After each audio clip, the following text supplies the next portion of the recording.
नई दिल्ली से लेकर अंतर्राष्ट्रीय मंच तक एक बार फिर पाकिस्तान की नापाक हकीकत उजागर हो चुकी है।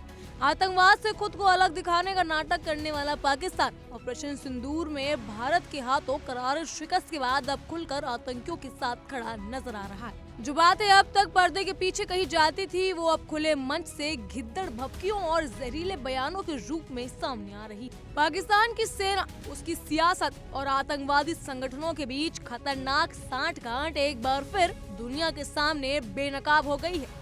सार्वजनिक मंच से आतंकी नेताओं के बयान ने ये साफ कर दिया कि पाकिस्तान में आतंकवाद किसी छिपी हुई साजिश का नहीं, बल्कि राज्य संरक्षण में पल रही नीति का हिस्सा है।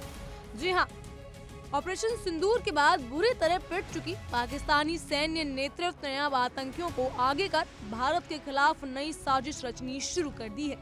आतंकी संगठन जमात उद दावा और लश्कर-ए-तैयबा ने एक बार फिर भारत के खिलाफ जहर उगला है। पहले पाकिस्तान के सैन्य प्रमुख आसिम मुनीर और अब आतंकी संगठन शहबाज शरीफ की शय पर खुलेआम भारत को धमकियां देने लग रही हैं। एक वायरल वीडियो में रहीम यार खान में आतंकियों ने एक कार्यक्रम का आयोजन किया, जिसमें लश्कर के टॉप कमांडर सैफुल्लाह कसूरी, हाफिज सईद और करीबी आतंकी और जमात उद दावा के अतुल्लाह गिलमाई मौजूद थे।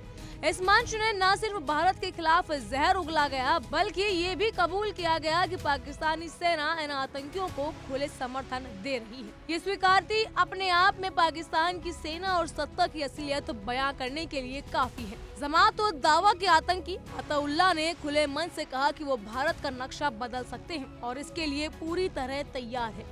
उसने ये भी दावा किया कि वो भारत के अंदर तक पहुंच सकते हैं और इस साजिश के लिए वो पाकिस्तानी सेना के साथ तालमेल बैठा रहे हैं। अतउल्लाह ने यहाँ तक कह दिया कि उन्होंने पाकिस्तान की सेना और नेताओं को आतंकियों के साथ बैठने का निमंत्रण दिया, ताकि तथाकथित पाकिस्तान की विचारधारा की रक्षा की जा सके। ये बयान साफ बताता है कि पाकिस्तान में आतंक और सत्ता एक ही सिक्के के दो पहलू है।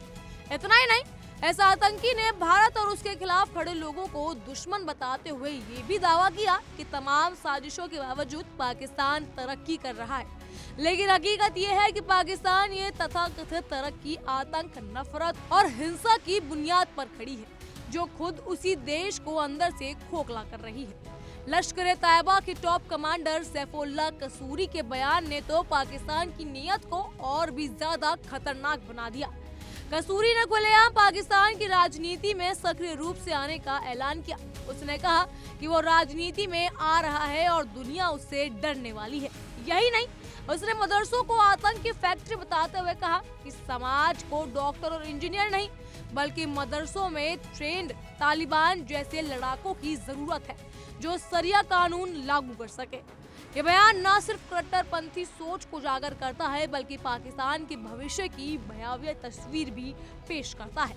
सैफुल्लाह कसूरी ने ये भी कहा कि मदरसे अब छात्र जिहाद के अपने कर्तव्यों को निभाने के लिए तैयार हैं।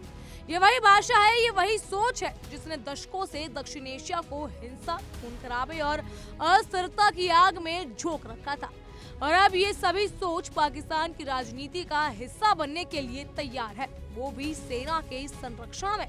सुरक्षा एजेंसियों के अनुसार ये सारे बयान ऑपरेशन सिंदूर के बाद सामने आए हैं। इससे ये साफ हो जाता है कि आसिम मुनीर के नेतृत्व में पाकिस्तानी सैन्य तंत्र आतंकियों के साथ मिलकर भारत के खिलाफ नई साजिश रच रहा है। कश्मीर को लेकर दिए गए इन भड़काऊ बयानों का एक मकसद पाकिस्तान के भीतर बढ़ते गुस्से और नाकामी से ध्यान हटाना भी है, ताकि जनता का ध्यान भारत की ओर मोड़ा जा सके।